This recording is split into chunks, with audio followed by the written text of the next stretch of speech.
निराशा मनुष्य के हृदय का ऐसा भाव है जो जीवन की रफ्तार को रोक देता है।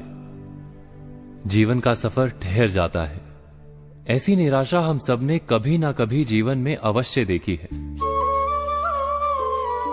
जब लगता है कि संसार शत्रु है, हमारे सुख का मार्ग सदा के लिए अवरुद्ध हो गया है, श्वास जब बोझ बन जाती है और जीवन का अंत लुभावना लगता है, हम मानते हैं कि आशा यदि जीवन है तो निराशा मृत्यु है।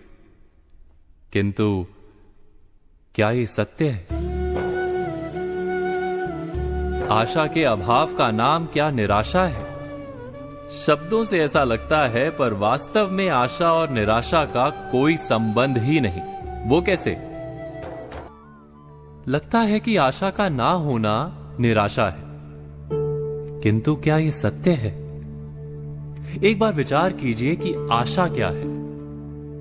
हमें संसार पर और समय पर विश्वास है कि यदि समस्या है तो समाधान भी होगा, यदि इच्छा जन्मी है तो उसे पूर्ण करने का उपाय भी होगा, यदि कोई मंजिल है तो रास्ता भी अवश्य होगा।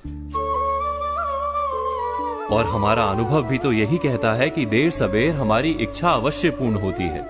शर्त है कि उस इच्छा को पूर्ण करने के लिए जो मूल्य चुकाना पड़ता है वो चुकाने को हम तैयार हों। जैसे कहीं पहुंचने के लिए घर का आंगन छोड़ना पड़ता है।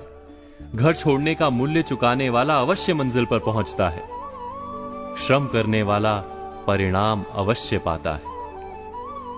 अर्थात जो जीवन को समझता है उसके हृदय से आशा का नाश हो ही नहीं सकता। यदि ये सत्य है तो फिर हमें निराशा क्यों घेर लेती है? निराशा वास्तव में क्या है? हमने अपने आप से प्रश्न किया है कि निराशा वास्तव में क्या है? क्या निराशा का कारण संसार में है या स्वयं अपने भीतर? हम जानते हैं कि संसार में श्रम करने वाले को परिणाम अवश्य मिलता है, किंतु आराम और सुविधा का त्याग करना पड़ता है, सुरक्षा को छोड़ना पड़ता है। किंतु हम अपनी सुरक्षा और सुविधा का त्याग करने को तैयार नहीं होते, सज नहीं होते। हम कार्य का सुखदायी परिणाम तो चाहते हैं, परंतु अपने श्रम की मर्यादा बांध लेते हैं। इच्छा पूर्ण करना चाहते हैं, परंतु पूरा मूल्य चुकाने को हम तैयार नहीं होते। हिमालय की चोटी पर पहुंचना है, पर घर का आंगन नहीं छोड़ना है। वहां से निराशा का जन्म होता है। अर्थात आशा के ना होने को निराशा नहीं कहते। निराशा वास्तव में हमारे आलसीपन का नाम है। जो श्रम और त्याग कर पाता है उसे निराशा कभी पीड़ा नहीं देती। क्या ये सत्य नहीं? हम बात कर रहे हैं अब लोभ पर। हम जीवन में इस लोभ के बंधन में अक्सर पड़ जाते हैं। ये लोभ ऐसा जादूगर है जिसके मंत्र से बचने के लिए हमें काफी सावधान रहना होता है। वैसे इस लोभ का कोई कारण नहीं होता। जरूरत हो ना हो फिर भी लोभ हो सकता है। आपने कभी सोचा है कि क्यों रखने के लिए स्थान ना हो तो भी लोग खरीद कर सामान इकट्ठा करते जाते हैं? खरीदने की शक्ति ना हो तो भी लोग कैसे भी खरीदने का सपना देखते रहते हैं। ये और कुछ नहीं, लोभ है।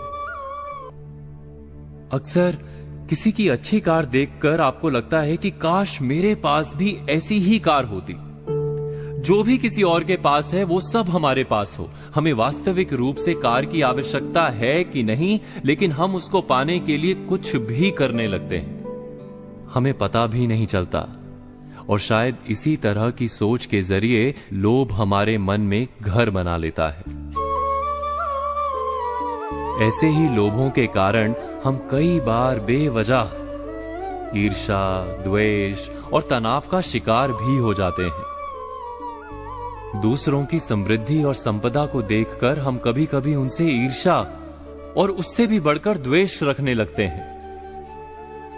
अगर हम गंभीरता से विचार करें तो ये ईर्ष्या, द्वेष इस बात का प्रमाण है कि लोभ के जादूगर के मंत्र ने हमें अपना शिकार बना लिया है और वो हमें तरह तरह से तनाव देने लगा है।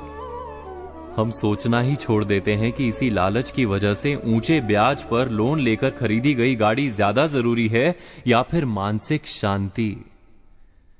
लोभ में कर्ज लेकर विदेश की यात्रा आवश्यक है कि बच्चों की पढ़ाई।